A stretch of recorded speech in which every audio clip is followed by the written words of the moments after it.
petit point infirmerie, évidemment, Bruno, pour démarrer. Est-ce que tu as des retours ou des blessés cette semaine? Retour, non.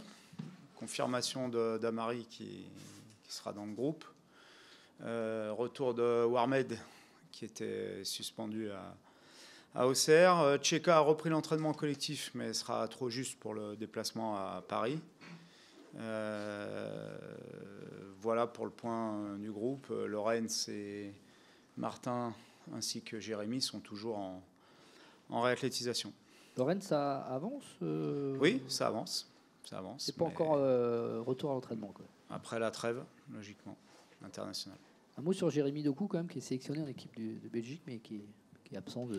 Oui, je suis très surpris. Je ne sais pas si il souhaite il y a un nouveau sélectionneur, peut-être que c'est pour qu'il puisse le voir, échanger avec lui, mais je suis un petit peu surpris. Et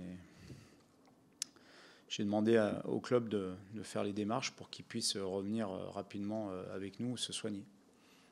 Martin, il en est où, lui Martin, ça suit le cours normal d'une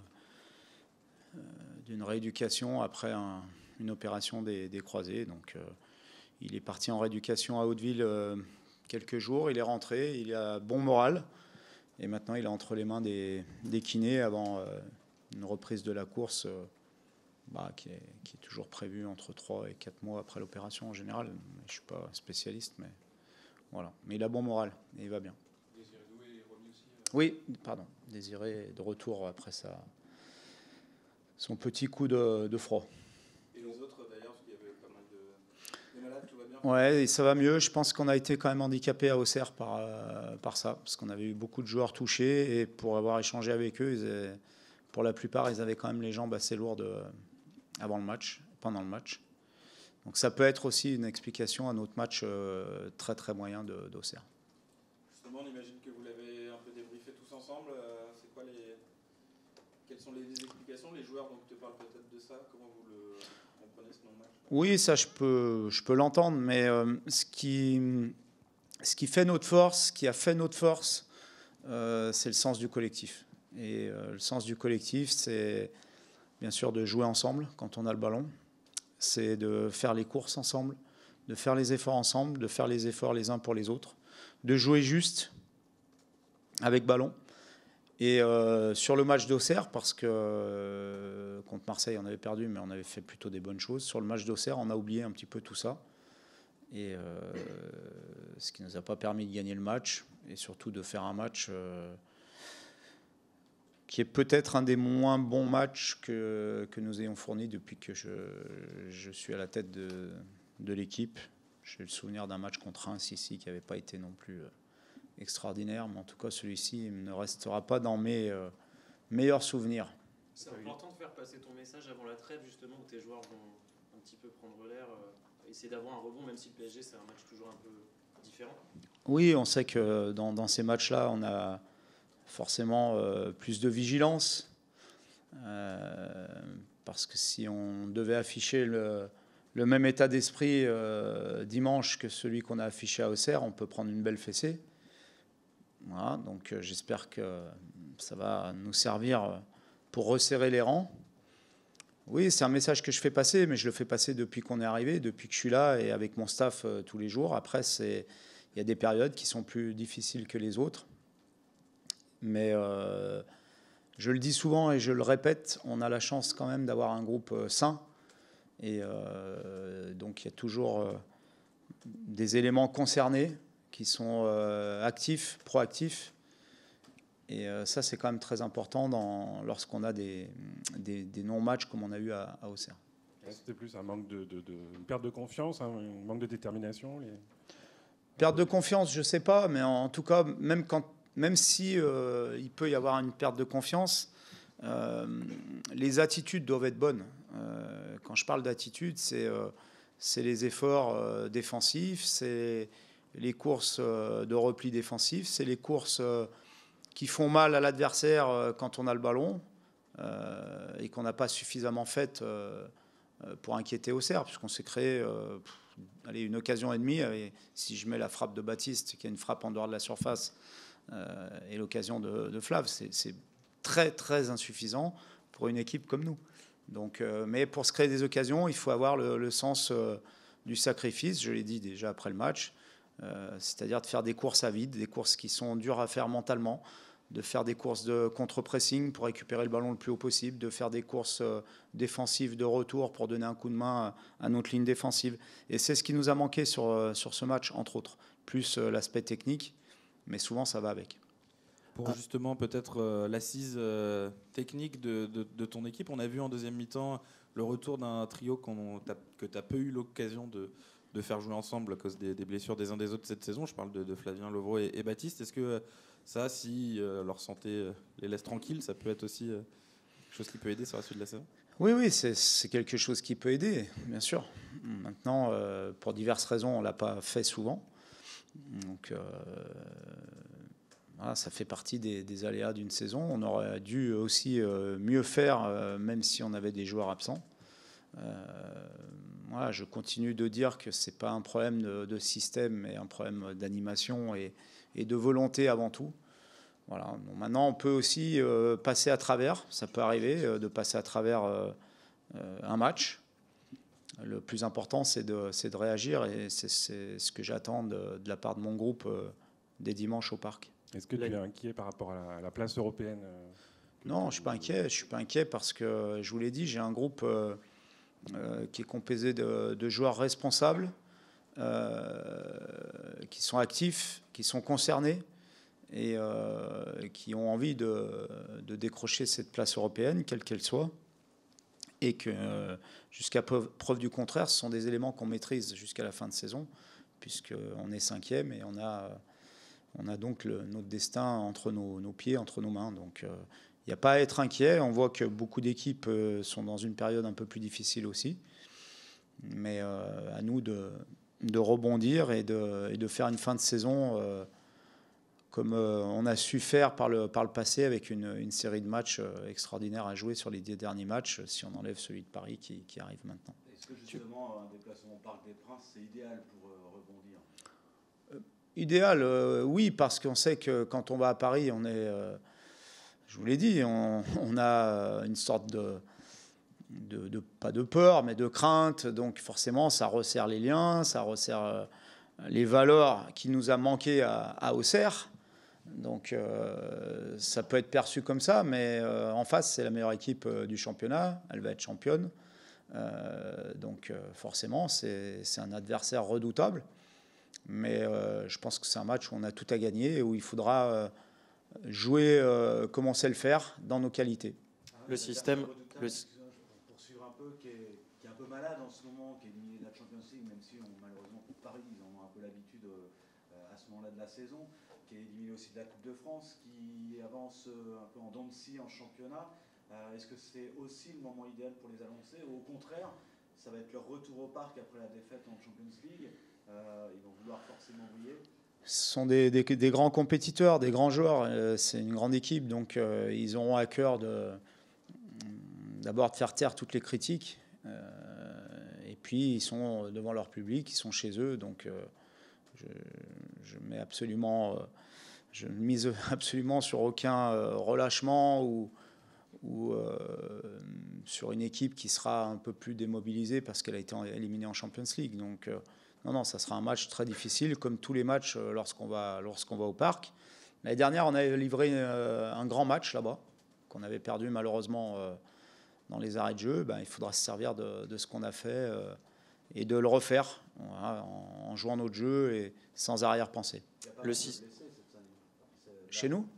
Chez eux aussi, du coup. Oui, mais ça, on voit qu'il y a beaucoup de blessés dans beaucoup d'équipes qui jouent la Champions League ou la Coupe d'Europe ou qui ont eu beaucoup d'internationaux à la Coupe du Monde. Donc ça aussi, je pense qu'il y a des éléments à prendre en compte par rapport à cette saison qui est très particulière.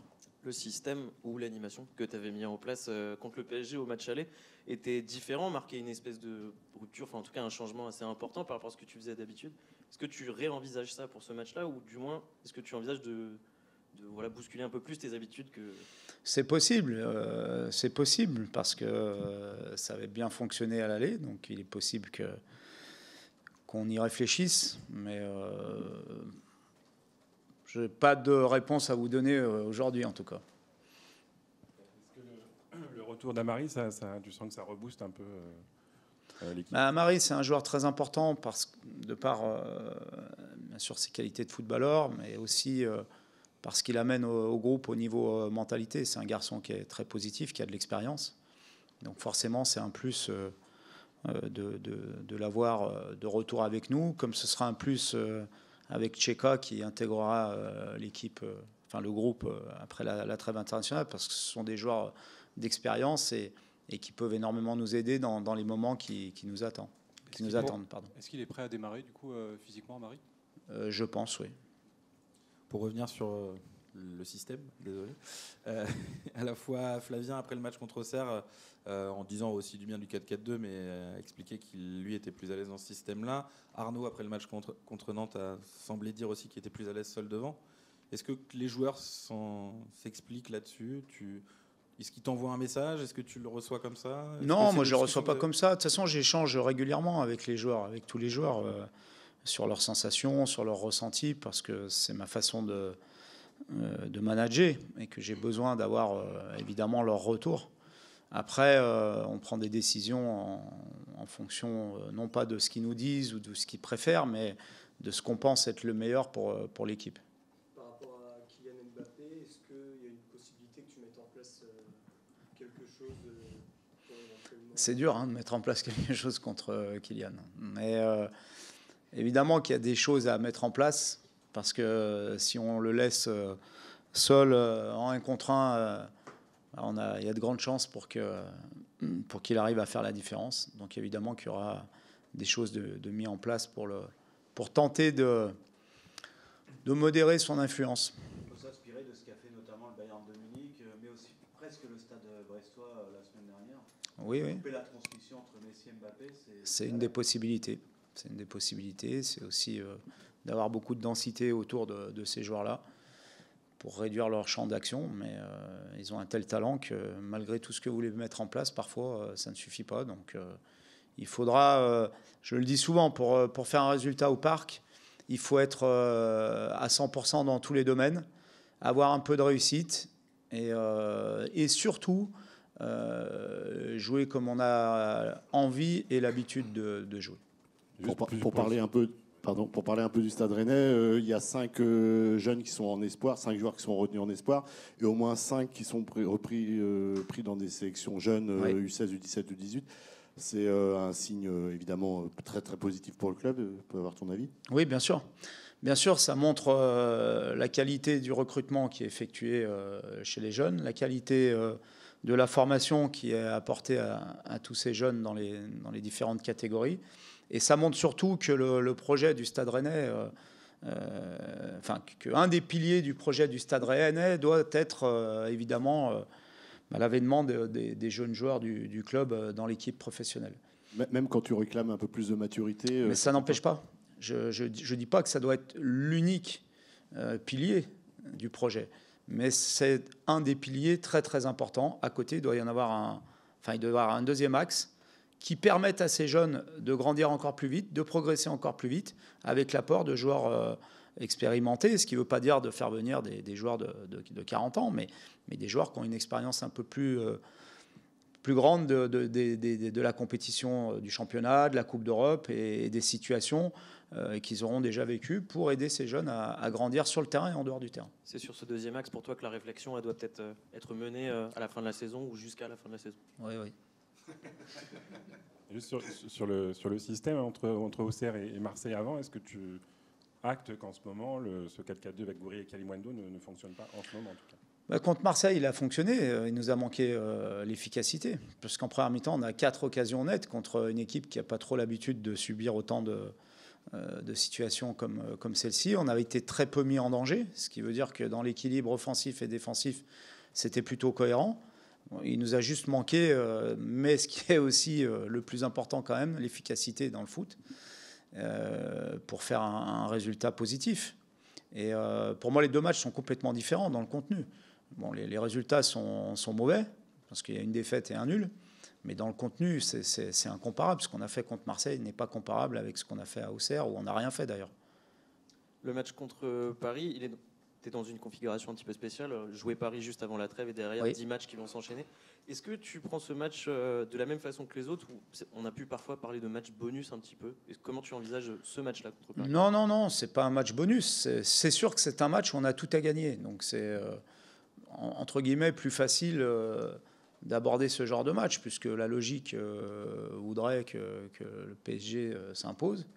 Mais nous, on a tout à gagner. On sait aussi qu'on a quand même, dans l'ensemble, plus de facultés à bien jouer contre les équipes qui jouent bien aussi au football et qui ouvrent le jeu, ce qui est le cas du PSG. Donc ça nous laisse toutes nos chances. Mais non, on n'y va pas en se disant c'est un match bonus. Et on y va avec l'ambition de jouer notre jeu. On sait que c'est une grande équipe en face avec des très grands joueurs. Mais ce que je souhaite, c'est qu'on aille avec l'ambition de jouer notre jeu pour ne pas avoir de regrets à la fin du match. Je ne vais pas au parc pour mettre le bus devant le but de Steve, essayer de faire le 1-0-0 ou d'aller faire un hold-up sur un coup de pied arrêté ou une contre-attaque. On y va avec notre philosophie de vouloir jouer. Forcément, ça va créer des déséquilibres. Forcément, ça ouvrira des brèches dans lesquelles ils pourront s'engouffrer. Mais ça veut dire aussi qu'on peut leur poser des problèmes parce que c'est peut-être pas ce qu'ils ont l'habitude de subir. Bruno, tu étais au match de la Gambardella. Je ne vais pas parler des tirs au but, c'est pas la question. Mais il y avait... Si, tu veux en Il y a parler? une belle réflexion de Michael Arteta sur le tir au but d'hier. Je ne sais pas si vous avez Vas-y vu. Bruno, écoute, moi je l'ai pas vu. Il a dit quoi? C'est la loterie aussi? C'est un grand entraîneur. Hein. Oui, c'est sûr. Merci. Personne dit ça. Non, c'est Dimitri Farbos qui est fan d'Arteta. Donc Philippe aussi. Moi, je suis fan de Guardiola, donc on se chambre un peu. Dimitri va essayer de prendre un club. Comment? Dimitri va postuler pour un club. Où ça? Je sais pas. Puisqu'Arteta a quitté pour l'instant, Guardiola, il postule rien. Il est avec moi. Je lui demande. Non, la question c'était, tu étais là et c'était un moment assez aussi important pour le club. Toi qui n'es pas à l'origine du club, on a vu un peu toutes les strates, le centre de formation, tout ça. Est-ce que ça c'est aussi des images importantes, des moments importants pour un club, de voir Warmed aussi, les joueurs du centre, tout ça qui vont sur le terrain? C'est très important parce qu'il y a une identité club. Et je pense qu'on ne peut pas réussir maintenant au plus haut niveau sans ça.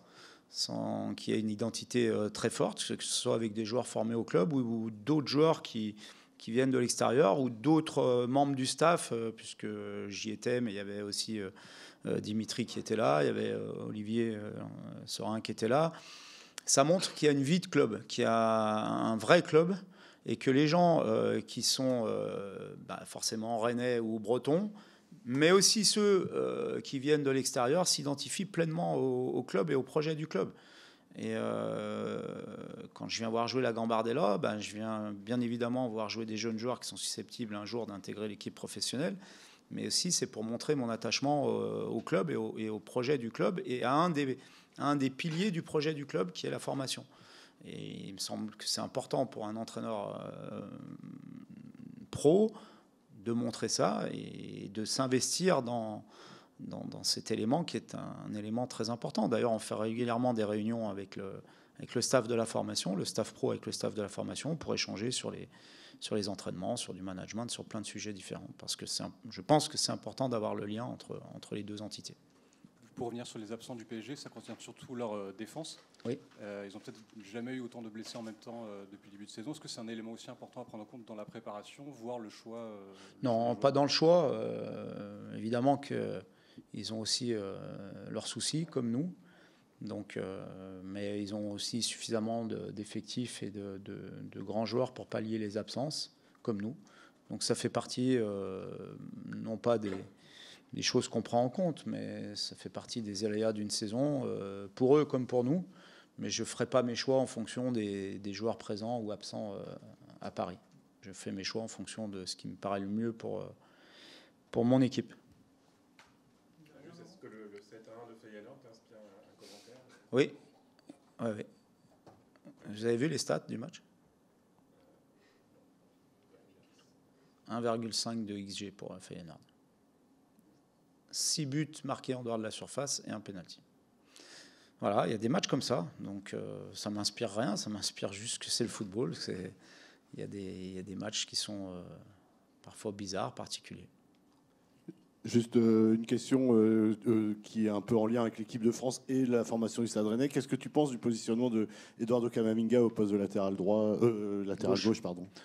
Là, il a joué mieux, je crois, le dernier match. Oui, mais dans la volonté du sélectionneur. Bah, il montre en tout cas qu'il est capable de le faire et de bien le faire. Et parce que Kama a des qualités athlétiques au-dessus de la moyenne et aussi des qualités d'adaptation grâce à son intelligence de jeu.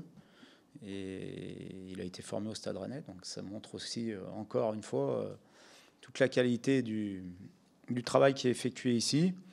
Et puis je pense qu'il bénéficie aussi de tous les grands joueurs qu'il a autour de lui pour l'aider, pour l'encadrer. C'est pour ça que je parle souvent de joueurs expérimentés. Je pense que quand vous avez Kroos, Modric, Benzema, j'en oublie, autour de vous, ça vous aide aussi tous les jours à l'entraînement et toutes les semaines en match à progresser, même à un poste qui n'est pas forcément celui pour lequel vous avez été formé.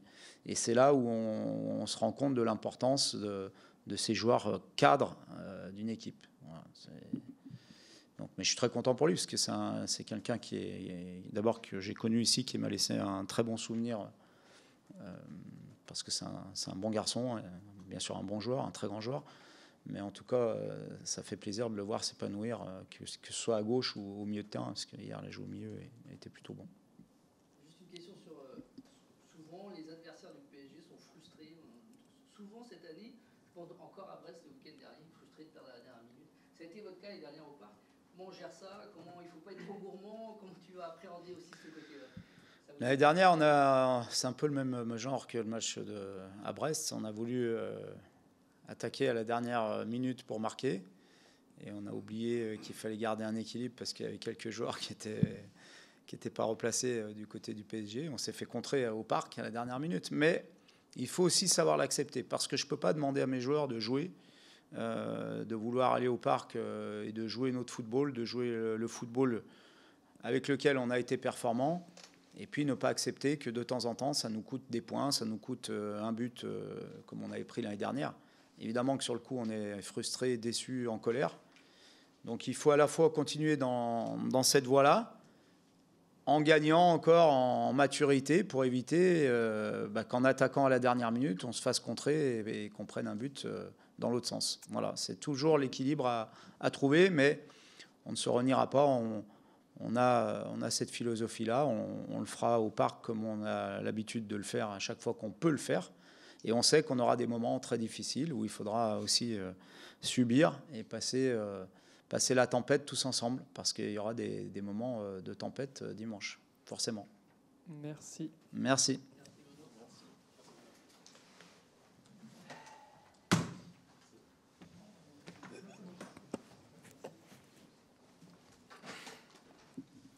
Bonjour. Bonjour. Bon, Ahmed, tu n'étais pas du côté d'Auxerre pour suspension, mais tu étais bien à la Piverdière le lendemain. Je vais commencer par te parler de la Gambardella. J'ai posé la question au coach. Est-ce que c'est important ces moments-là pour un club? Toi, comment tu le ressens aussi comme jeune de la formation, de voir tes potes s'éclater sur ce genre de match-là? C'est une bonne chose pour les plus jeunes, parce qu'il y en a qui s'identifient un peu à nous, vu qu'on vient de la formation.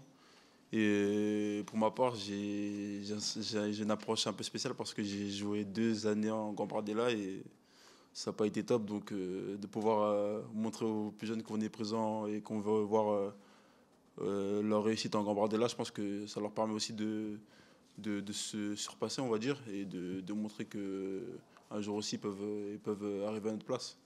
Et Januel a aussi parlé de toi en disant que tu avais été important pour lui dans son arrivée dans le groupe, dans son arrivée aussi dans le 11. Qu'est-ce que tu lui as dit? Qu'est-ce qui fait que tu l'as accompagné? Comment ça s'est matérialisé? Avec Januel, on a une relation...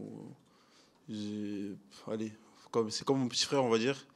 Et c'est une relation très saine, et j'essaie juste de lui apporter ce que j'ai appris l'année dernière, comment intégrer un groupe, tout en il faut rester soi-même, sans vouloir changer quoi que ce soit dans notre façon de faire, juste respecter les personnes qui sont au club et qui sont là pour nous, et montrer ce qu'on sait faire sur le terrain. Et je pense que Jack, c'était un garçon très, très intelligent et qui comprend très vite, et il l'a mis en place. C'est pour ça que les plus anciens du vestiaire lui font confiance et que le staff aussi. Pour rester sur la formation, tu retrouves les Bleuets, pardon, et il y a une dizaine de joueurs du Stade Rennais qui sont sélectionnés dans des équipes nationales entre les U16, 17, 18 et les Bleuets. Tu peux avoir ton avis là-dessus, ton regard? Ça montre que la formation marche plutôt bien au club et que c'est un point fort. Et maintenant, il faut pas s'arrêter sur les sélections. Il faut continuer à travailler et ça montre plutôt qu'on travaille bien, mais qu'il faut garder une certaine régularité pour pouvoir retourner à chaque fois en sélection. Là, tu t'es relancé depuis quelques matchs après un retour un peu compliqué. Pour toi, tu étais revenu un petit peu trop tôt, peut-être trop vite Non, pas du tout. J'étais revenu au moment où je devais revenir. C'est juste que je pense que j'étais encore un peu en manque de repères. Il me fallait quelques matchs pour que je retrouve ce qui avait fait ma réussite l'année dernière. Et je pense que dans ma tête, j'étais un peu trop... tout allait bien se passer comme l'année dernière et que j'avais oublié que les blessures, ça mettait un peu de temps pour revenir et que ça n'allait pas revenir comme ça. Il fallait que je bosse et que j'apprenne encore de mes coéquipiers. Ça a été difficile de retourner sur le banc après avoir récupéré une place de titulaire quelque part au début? Oui, ça a été difficile, je ne vais pas mentir, ça a été difficile. J'ai au début un peu mal vécu parce que pour moi, j'avais fait de bonnes choses et il fallait que j'ai ma chance. Mais ce que le coach a fait, j'ai eu ma chance. Et le fait d'être allé sur le banc après quelques matchs difficiles, ça m'a mis un petit coup, mais si j'étais resté dans ce mode-là un peu négatif, je pense que ça m'aurait pas apporté. Ça n'aurait ni apporté au club ni à moi-même. Donc j'ai essayé d'améliorer cet aspect-là et j'ai travaillé plus. J'ai montré un autre aspect, j'ai été plus positif avec mes coéquipiers et moi-même. Et ça m'a permis aussi de me remettre en question et de revenir là où je suis maintenant. Désormais, tu te sens en pleine possession de tes moyens. Tu sens que voilà, la machine est relancée définitivement? Oui, je me sentais déjà bien physiquement à mon retour. C'est juste que j'ai manqué encore un peu des repères.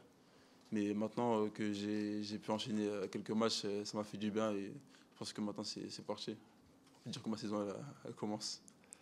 C'est le PSG dimanche au Parc. L'année dernière, tu avais fait un grand match là-bas, peut-être jusqu'à la dernière seconde, avec ce but de Mbappé. On parlait d'un plan anti-Mbappé. Toi, justement, tu avais réussi un peu à le contenir pendant un certain temps. Comment on fait? Est-ce que c'est un jour où on est soi-même dans un bon jour? Ou est-ce qu'il y a une manière peut-être de tenir Kylian Mbappé? Non, quand on est bien individuellement sur un terrain, c'est que le collectif marche bien. Et ce que le coach a dit tout à l'heure, on a mis en place une tactique collective. On avait été collectivement très très fort. On avait bien défendu, on avait bien attaqué, on avait respecté ce qui avait été demandé. Et ça a permis à moi de me montrer ce que je savais faire en défense. Mais pour arrêter un joueur comme Kylian, il faut déjà être concentré et être prêt à partir à tout moment parce qu'il va très vite. Et comme l'a dit le coach, hein, soit c'est notre jour, soit c'est pas notre jour. Hein. Est-ce que tu comptes sur le retour d'Amari aussi pour continuer encore ta progression? Parce qu'il est proche de toi sur le terrain, il est proche aussi peut-être en dehors. Oui, bien sûr, ce serait mentir que de dire le contraire. Amari m'a beaucoup apporté et continuera à m'apporter le temps qu'il sera au club. Et le fait qu'il revienne, ça fera du bien pour le club et à moi-même aussi parce que c'est quelqu'un qui me parle beaucoup sur le terrain. Et en dehors aussi, c'est comme un grand frère. Et ouais, ça fait du bien. Ouais. Et je vais continuer à progresser à ses côtés, c'est sûr. Comment on a des résultats en dents de scie depuis la Coupe du Monde. Comment tu vis ces difficultés? Qu'est-ce qu'il faut retrouver absolument pour ne pas perdre de vue la place européenne? Il faut déjà retrouver l'envie de toujours travailler ensemble, ce qu'on a un peu perdu depuis le retour de la Coupe du Monde. Il y a beaucoup de matchs depuis le retour de la Coupe du Monde qui sont un peu plus difficiles parce qu'on n'est pas ensemble. Ça manque un peu d'un bon état d'esprit. Et je pense que c'est plus de ce côté-là, l'état d'esprit et vouloir se faire mal ensemble qui manque un peu. Mais si on reprend ça va revenir. Tu sens un peu la pression, ça se tend un peu, il ne faut pas rater l'objectif. Voilà, le fin de championnat arrive assez vite, tu sens ça, la pression qu'il y a maintenant autour de vous? La pression, non, pas trop. Je ne sens pas une pression, en tout cas sur le club. Le coach nous dit souvent de ne pas faire attention de tout ce qui est en dehors du club, du classement, etc. De plus se concentrer sur nous-mêmes et de faire d'abord ce que nous, on sait faire et ce que nous, on doit améliorer. Et avec les joueurs et les qualités qu'on a, si on met tout en place, la pression qu'il y a, on va vite l'enlever parce qu'on aura des bons résultats et le classement va suivre. Est-ce qu'il y a eu plus de discussions entre vous cette semaine pour vous remobiliser est-ce que le coach était en colère après Auxerre? Comment ça s'est si le coach était en colère, si les joueurs ne sont pas en colère après le match qu'on a pu proposer à Auxerre, c'est qu'on n'est pas des compétiteurs et qu'on ne doit pas être à la place où on est maintenant. Donc tout le monde était un peu énervé et tout le monde avait hâte de revenir autrement pour pouvoir travailler et montrer que c'était qu'une erreur. Et voilà, qu'il y en a dans une saison, mais il faut vite passer à autre chose parce que il y a beaucoup de matchs et il y en a beaucoup qui seront un peu moins bien que d'autres. Donc il faut juste se relever et continuer à travailler. C'est bon. Merci. Merci.